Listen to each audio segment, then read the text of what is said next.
صلي على الحبيب. صرخة طفل عمره 2 سنين. يا جماعة، لا حول ولا قوة إلا بالله العلي العظيم. نفسي كل إنسان يفكر شوية، يفكر في إن هو إزاي يعذب طفل عنده 2 سنين. يعني إيه طفل عنده 2 سنين مش فاهم حاجة؟ ده بيبي، ده عايز حنية وعايز رعاية. حط نفسك إن أنت عندك ولاد وأنت مت الصبح.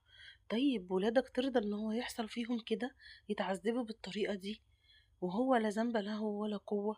لا حول ولا قوة إلا بالله. طبعا جريمة بشعة توجع القلب وتوجع الضمير وتخلي كل إنسان يفكر شوية.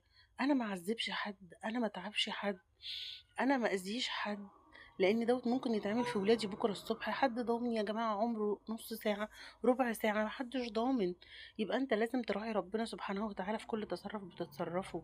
طفل يازن، الولد اللي صرخ من كتر التعذيب وفي الآخر طلع جوز أمه هو اللي بيعذبه وبيتعدى عليه بالضرب وكمان بيطفي السجاير في جسمه.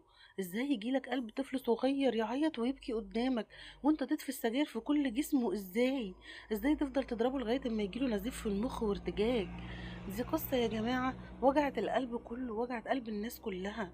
ان واحد عنده 40 سنة ومن الشرقية وانت زوج ام، طب كون لطيف مع الولد، ما انت هيكون لك ولاد ممكن تموت، ممكن ولادك يتعذبوا وربنا سبحانه وتعالى هيقتص منك يوم القيامة ومش هيسيبك وهيعذبك أشد العذاب.